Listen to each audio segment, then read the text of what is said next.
창세기 4장 15절까지만 교독하도록 하시겠습니다. 아담이 그의 아내 하와와 동침하며 하와가 임신하여 가인을 낳고 이르되 내가 여호와로 말미암아 덕남하였다 하니라.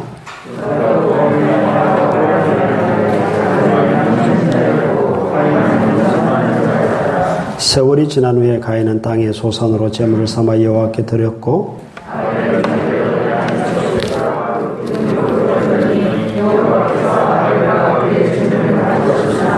가인과 그의 제물은 받지 아니하신지라. 가인이 몹시 분하여 안색이 변하니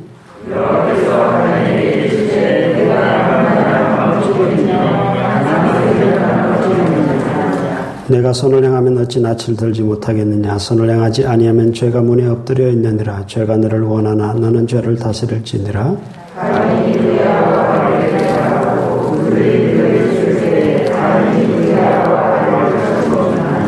여호와께서 가인에게 이르시되 내 아우 아벨이 어디 있느냐. 그가 이르되 내가 알지 못하나이다. 내가 내 아우를 지키는 자니이까.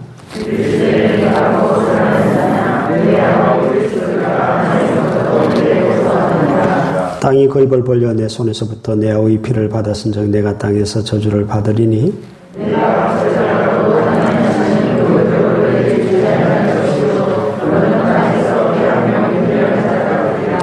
가인이 여호와께 아뢰되 내 죄벌이 지기가 너무 무거우니이다.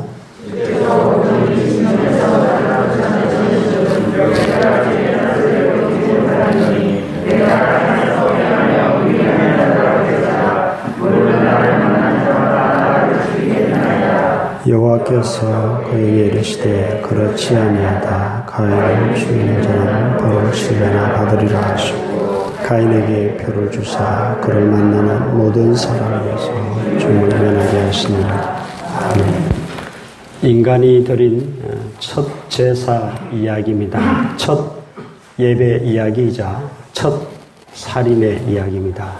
어떻게 첫 제사가 첫 살인으로 이어졌는지 우리가 한번 살펴보도록 하겠습니다. 아담과 하와가 동침하여 가인을 낳았습니다. 그리고 동생 아벨을 낳았는데 가인은 뭐 하는 자였다고 되어 있죠? 농사하는 자였고 아벨은요?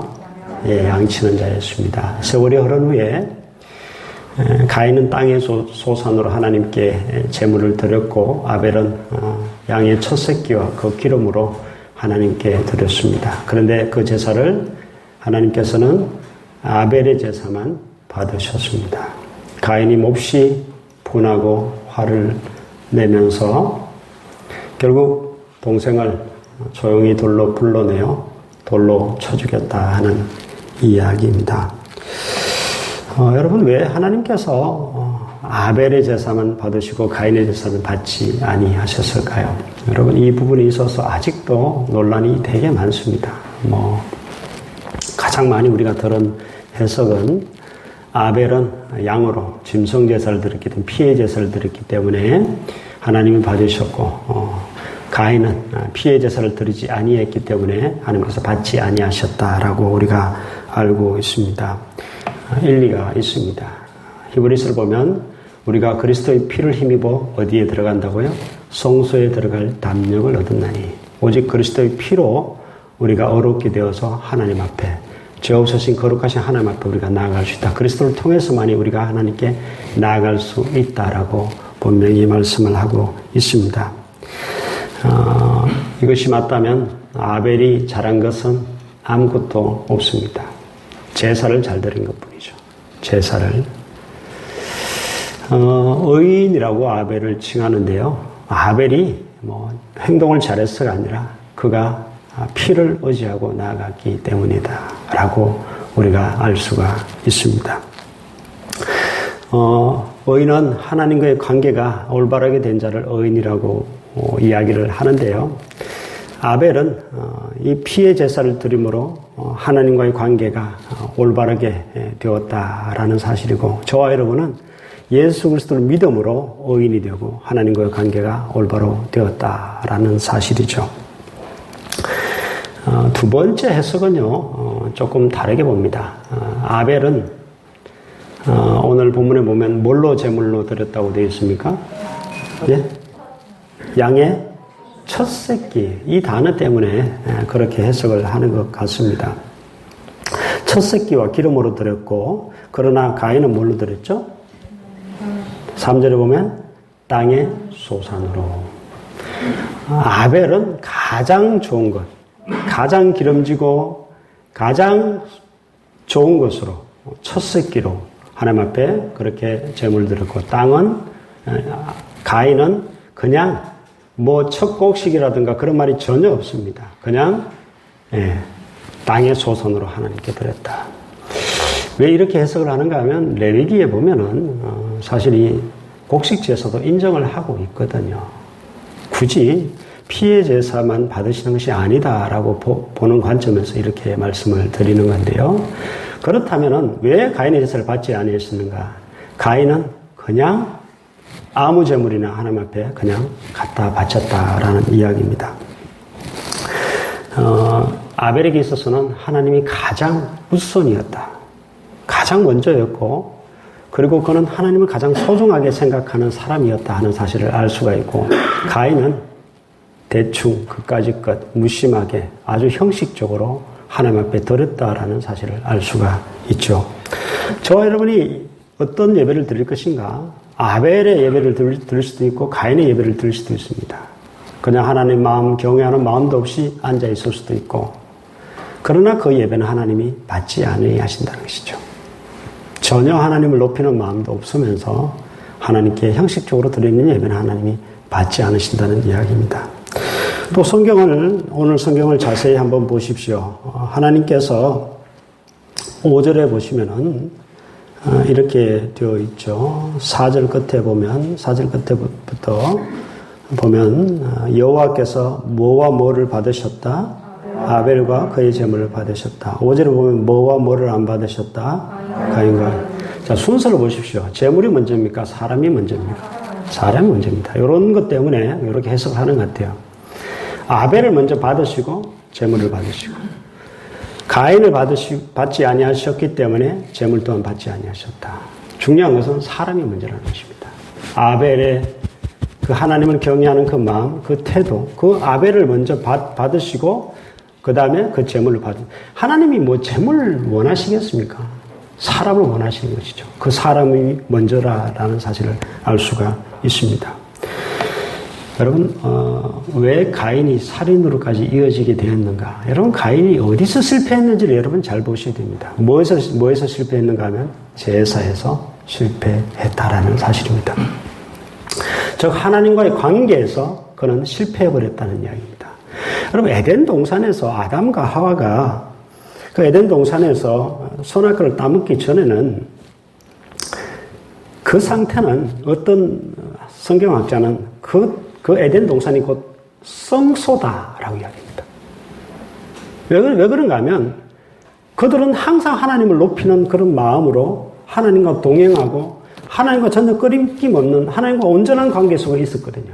그게 바로 예배라는 것입니다. 그런데요, 아담과 하와가 하나님보다 자신을 높이려고 하는 순간 하나님과의 관계가 깨어지고 죄가 쑥 들어오게 되었다라고 이야기를 합니다. 여러분, 아담이 왜 실패했는가? 그는 예배에서 실패했기 때문입니다. 아담은 예배에서 실패했기 때문입니다. 하나님을 높이지 않고 자신을 높이는 그런 행위가 곧 예배에서, 그게 바로 예배의 실패라는 것이죠. 거기에서 실패했기 때문에 죄가 인류 가운데 들어오게 되고 지금 그 죄의 결과가 지금 하나씩 드러나고 있다라는 사실을 알 수가 있습니다. 여러분, 가인이 왜 실패했는가 하면요, 첫 번째, 제가 말씀드렸습니다. 이 두 가지 해석을 그냥 우리 다 받아들이자고요. 뭐가 맞는지 모르니까. 첫 번째, 피를 의지하지 않았기 때문에, 양의 피를 의지하지 않았기 때문에 가인은 실패했다는 것이고, 두 번째는 가인은 하나님을 높이지 않았기 때문에 그는 실패했다는 것입니다. 여러분, 예배가 뭘까요? 우리가 예수의 이름을 의지하여서 하나님 앞에 나아가는 것이 예배이고요. 또 그 세상 그 모든 것들보다 하나님을 높이는 것이 예배입니다. 그 시간에 예배하는 시간입니다. 하나님을 최고로 여기고 하나님께 찬양드리고 하나님을 인정하고는 그 자리가 바로 예배의 자리입니다. 근데 가인은 이 두 가지 모두에서 실패했다라는 사실을 알 수가 있습니다. 이쪽 해석을 가도 실패했고 두 번째 해석을 가도 가인은 실패한 그런 인물이다 하는 사실을 알 수가 있죠. 여러분, 우리가 예배에서 실패하면요, 곧바로 죄의 유혹에 넘어가게 됩니다. 넘어갈 수가 있다는 이야기입니다. 다시 말씀드리면 예수를 의지하지 않으면 우리는 죄에 그냥 압도당할 수 있다는 이야기입니다. 제가 주일날 뭐라고 말씀드렸습니까? 하나님의 자녀는 죄를 지을 수 없다고 그랬습니다. 왜요? 내 속에 있는 그리스도 때문에, 성령님께서 죄를 짓지 않게 도와주기 때문에 죄를 지을 수 없다라고 했습니다. 여러분, 우리가 예배에서 실패하게 되면요, 예수를 의지하지 않게 되면 곧바로 넘어지는 것이 바로 이 죄의 문제입니다. 인생에서 가장 큰 실패가 여러분 무엇입니까? 사업의 실패입니까? 아니요. 죄 때문에 인생이 실패하는 겁니다. 죄 때문에 인생이 지옥 가는 것이고, 죄 때문에 인생이 완전히 망하게 되는 것이고, 죄 때문에 때로는 인생도, 자신의 그 인생도 때로는 실패하는 인생으로 바뀌게 되는 것이죠. 그런데 그 죄를 이기게 해주는 능력이 어디 있는가? 예수 그리스도에 있는 것이고, 예수의 피에 있는 것이고, 예수를 믿는 데 있다는 것입니다. 그것이 곧 예배라는 것이죠. 두 번째는요, 예배가 제가 뭐라고 그랬죠? 자기를 높이는 것이 예배라고 그랬습니까? 물질을 높이는 것이 예배라고 그랬습니까? 하나님을 높이는 것이 예배라고 그랬습니다. 가인은 이 부분에서 실패했습니다. 대충 그까짓 거, 그냥 대충 드리면 되지. 하나님을 높이는 마음이 전혀 경외하는 마음이 없었습니다. 살면서 이미 그는 완전히 예배하는 자가 아니었다라는 사실을 알 수가 있습니다. 그렇기 때문에 그는 인생을 실패하게 되고 쫓겨나게 되고 유리방황하는 자로 전락하게 된다라는 사실이죠. 여러분, 오늘 본문의 교훈은 간단합니다. 여러분, 예배에 여러분 성공할 수 있는 여러분 되시기를 주 이름으로 축복합니다. 두 가지입니다. 예수를 철저하게 의지하는 것과 두 번째, 예수를 철저하게 높이는 것. 이것이 우리가 예배에 성공할 수 있도록 도와주고 예배의 성공으로 인생의 성공으로 이어지게 된다라는 사실입니다. 여러분, 제가 예전에 이용기 선교사님의 내려놓음이라는 책에서 나왔던 예화를 하나 말씀드렸죠. 몽골에 거기서 이제 선교하고 있는데 주일날 되어서 몽골의 한 소녀가 소가 도망을 갔습니다. 소가 도망을 갔는데 예배 시간 종소리는 들려오고 이 소녀는 뭘 선택했죠? 예배를 선택해서 교회로 달려왔습니다. 아버지가 소 찾아오라 그랬는데도 그건 내버려 두고 교회로 뛰어와서 예배를 드렸습니다. 어떤 일이 일어났죠? 예배가 끝나자마자 그토록 찾아다니던 소가 없었는데 예배가 끝나자마자 교회 마당에 소가 와서 서 있더랍니다. 여러분, 예배의 성공은 사업의 성공보다 훨씬 더 급선무고 우선시 되어야 되는 것들입니다. 여러분, 인생이 성공하려면은 죄 문제를 이기기 위해서도 우리가 예배를 드려야 되지만은 우리 인생의 성공 또한 사실 이 예배에 달려있다는 것을 알 수가 있는 것이죠. 여러분, 예배 성공자가 인생의 성공자다. 여러분의 그 예배의 성공이 여러분의 인생을 궁극적으로 성공으로 이끈다는 사실을 여러분 꼭 기억하시기를 주 이름으로 축복합니다. 기도하겠습니다. 하나님 아버지, 우리가 과연 무엇을 의지하고 살아왔는지 3일 동안을 다시 한번 돌아봅니다. 과연 예수를 철저히 의지하는 삶을 살았는지, 나 자신을 의지하거나 세상 다른 것을 의지하지는 않았는지 다시 한번 우리 자신을 돌아봅니다. 또한 무엇을 우리가 높이고 있는지, 무엇을 경외하고 무엇을 우리가 더 소중하게 생각하고 있는지 우리 자신을 하나님 돌아볼 때 참으로 부끄럽기 짝이 없습니다. 우리를 불쌍히 여겨주셔서 하나님을 가장 높이고 하나님을 가장 소중히 여기며 하나님을 경외하는 참된 예배자들 다 될 수 있도록 하나님 도와주시옵소서. 하나님, 예배에 성공하여 죄를 이기고 세상을 이기고 또한 우리 인생을 성공으로 이끌어갈 수 있는 복된 저희들 될 수 있도록 주님 축복하여 주시옵소서. 사랑이 많으신 예수 그리스도의 이름으로 기도드리오며